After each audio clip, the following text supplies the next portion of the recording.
The last more advanced data type we're going to look at is called an array.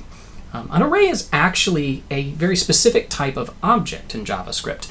It is a pre-made object that will behave in the way that you'd expect arrays to behave in more traditional upper-level languages. However, you'll find it's actually a lot more versatile than just a plain old array. If you've worked with things like Java or C++ before, an array in JavaScript is going to feel a lot more like what we would call an array list or a vector.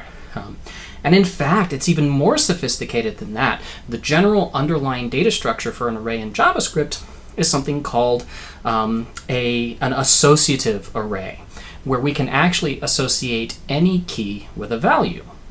That should actually sound kind of familiar. That's exactly what objects do. And so that's why arrays are in fact really closely related to objects. However, you're going to access the data inside arrays differently than the way you would access them inside objects. So let's get a little more specific about how conceptually arrays are different from objects. So here's a little illustration of an array. You can think of it as a series of boxes that are filled with data. In this case, the word dog, the word cat, and you can really place anything you want to in those boxes. The boxes themselves are just in order. If I want to access a particular one, I just need to know where it comes up in the order of the boxes. So this basically means we've got a collection of things. They can all be referred to by a single name. So this whole array would probably be called something like pets.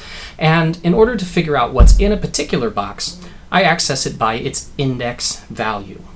So what I've got here are keys. The indexes are keys. And then the particular values are whatever I've placed in the box at that key. So we are still key value pairs here. We are associating a key with a particular value. But the key difference here is that the key is now an integer.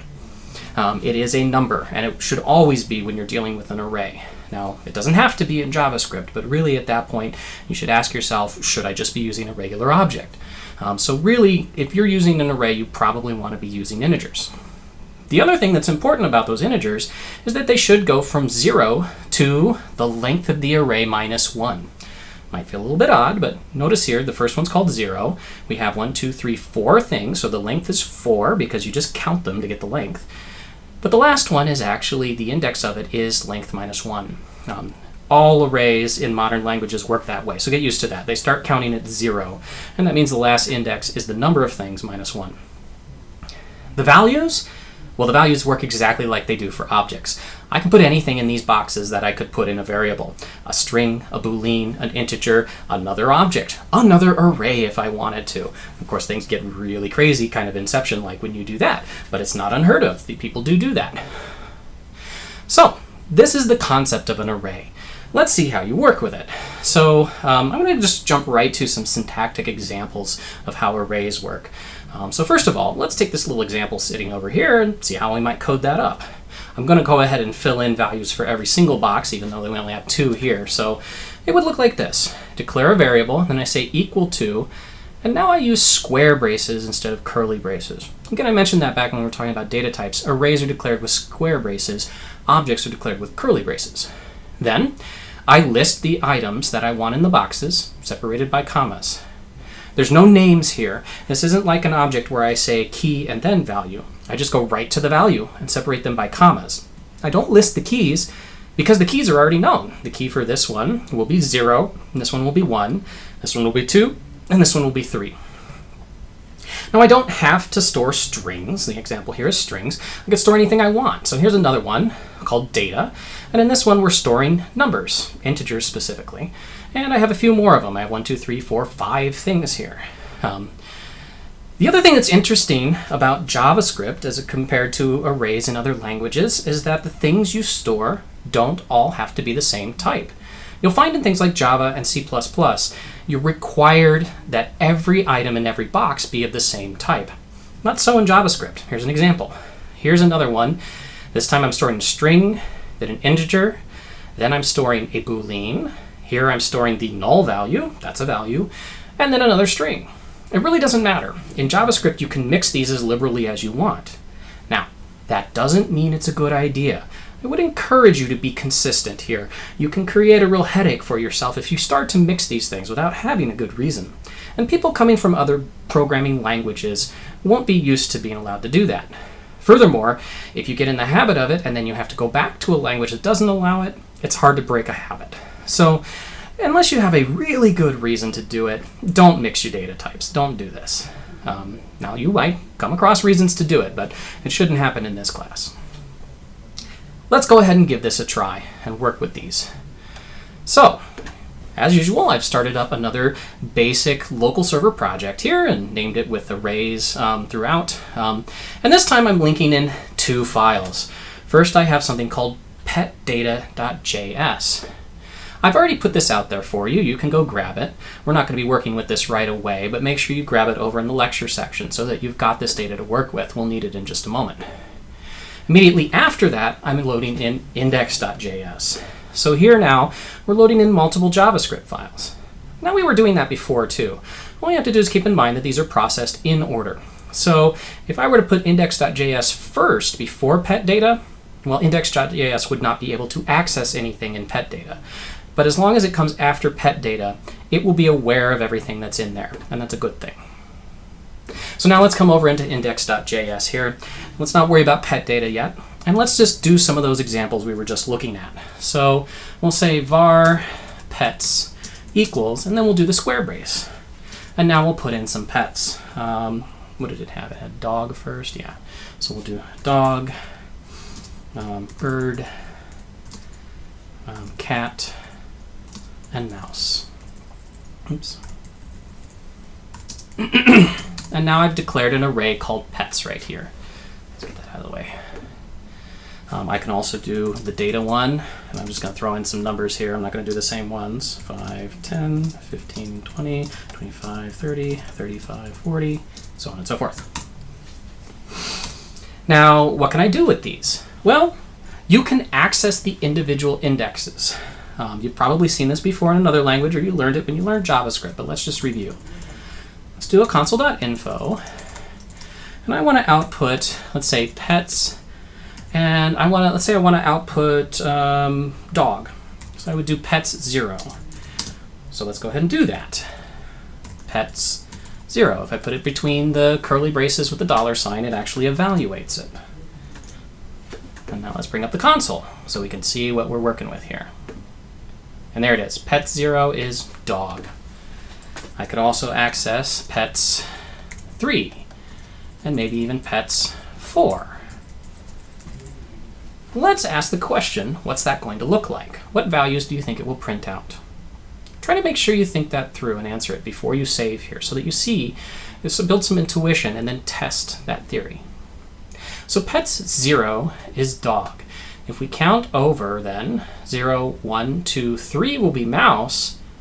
Well, and then 4, well, that's invalid. Let's see what happens. There we are. We hit dog, we hit mouse, well, and then we hit an undefined. If you try to access something outside the range of your array, it's going to return the value undefined. Remember, we looked at undefined before. It's a special value that says you never put anything there. And when that is very true, that's exactly what happened here with pets 4. We didn't put anything in the 5th slot, so index 4 is empty. Let's fix this here real quick so that these also say 3 and 4. We want to be consistent. So this is an example of how you go through and access the individual values out of this. Keep in mind here from this example that this one is incorrect. You should never really be doing that, trying to access one that's outside the range of values. Now, how could we avoid that? Well, you can always test before you access. Here I could say if pets.length is greater than or equal to 5, then I can go ahead and access number 4. Else, we'll say info invalid index. So basically, I need to put in a decision. I need to check one greater than the index I want to access. And actually, let me write this a different way. That'll be more consistent. So if 4, the index I want to access, is less than or equal to pets.length minus 1. I told you before that the range goes from 0 to length minus 1, so this is the best way to think about it. In fact, if you want, you can do a strictly less than, and then you don't even need the minus 1. This is the most classical way to do it. If 4 is less than pets.length, then it's good to go. Otherwise, it's an invalid index. Let's see what happens. There we go. You see it says invalid index. So note here, this is how you access the length of an array. If you worked in C or C++ before, you know that you can't access the length of an array. You have to store it separately. It's not stored with the data. But if you've worked in Java, this is exactly the same way Java does it. You just say dot length. It's not a function. It's just a variable. Pets.length will be the length of it. Just for final confirmation here, let's log the entire array, just so we can see what it looks like. So there we are. When you log an array, it's going to log first its length right here and then show you the individual bits and pieces. If I expand this, I can see what's at each index. And just like I said before, these are key value pairs. The key 0 is associated with dog, 1 is associated with bird, just like before. And then here's that protected internal variable length, 4. It also has a prototype, and you can look at that. There's actually a whole bunch of useful things in here. These are functions that every array can do. Now, how do I figure out what those functions are? Well, my recommendation, of course, is W3 Schools. You'll notice it has a JavaScript array reference that tells you what all the different properties are you can access, namely the length is the key one. You don't need to worry about constructor or prototype. And then all the different methods that are available on it. There's some really useful ones in here. If you're trying to do things with arrays, before you go and do it yourself, go look at the methods and see if there already exists one that does it for you. That can be a really useful thing. We'll come back to this in a moment so that we can use this to do some more sophisticated stuff. But for now, let's keep going with these arrays and look at some more of the basics. So we can use loops along with arrays. That's the real key benefit to having it. There's a single name for all this data, and I use a number to move through it and pick an index. That is custom designed to work with a loop. So let's do that. With this one now, let's print out the whole array one at a time. I'm going to write a standard for loop for it. For var I equals 0, I is less than pets.length, strictly less than we want, and then I++. This is the classic for loop for an array. You write this all the time, so it should feel very comfortable. Then let's go ahead and log this. Console.info, and I'm going to say first, let's print out the index I, and then let's print out pets at I. Well, I need to put that inside the curly braces, don't I? Again, I'm using the template string here. So there we go. This will allow me to print that out. Save it, and there we are. 0 is dog, 1 is bird, 2 is cat, 3 is mouse. So this is your standard way to go through an array with a basic for loop. Now it just so happens this isn't a very JavaScript way of going through it. JavaScript has more at your disposal with arrays because arrays are full proper objects. Let's go back here again to where we printed out the full array object. And let's go look at its prototype. It actually has a function in here that I've showed you earlier called for each. And for each is designed to make you able to go through an array without having to use a for loop. It's a little more structured to a collection of data. There are similar things in other languages, like Java specifically has a sort of for each loop that you can use. Let's read about the documentation of this real quick. We'll come down here in the W3 Schools to for each. This function is basically going to call a method for each of the items in the array. Let's go on down here and take a look at how it's declared.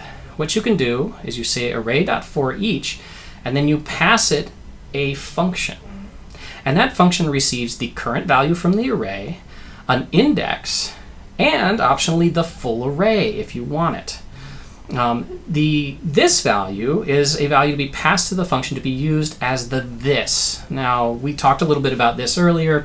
You won't really need to worry too much about the this value. It's optional. I've never had cause to use it up until now, so we won't get into it. But we basically just need to give it a function, and that function is going to take the current item and the index, and those are the two things we're going to use. So let's do that. Let's rewrite this loop we wrote up here, only using that for each syntax. we say pets.forEach, and then we need to give it a function. That function is going to take two things. First, the actual pet, the individual pet from the array, and then an index. I is a great way to do it. Then we give it a body. What do we want it to do with each of these? Well, we're going to do this. Basically going to say console.info I, and technically we could say pets of I, but that's actually not the point. The point is it's already pulled out the item for us, so we can just say pet, and pet will move through and first be dog, then bird, then cat, then mouse. In fact, if you're working on this and you find you don't need the index, you can leave that second parameter off, but I want to show you that it's there because oftentimes you do need it. Let's save this. And there we go. 0 dog, 1 bird, 2 cat, 3 mouse. And then here's the new approach. The exact same result. Here we're using the for each syntax.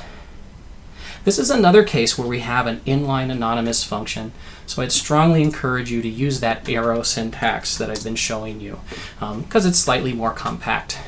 We could also do that with the objects that we saw in the previous video.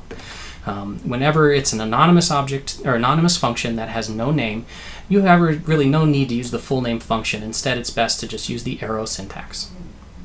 So this gives us all the basics that we've wanted to see for how to loop through arrays, how to deal with arrays. The last thing that I want to work with and show you guys is how to combine the two, arrays and objects.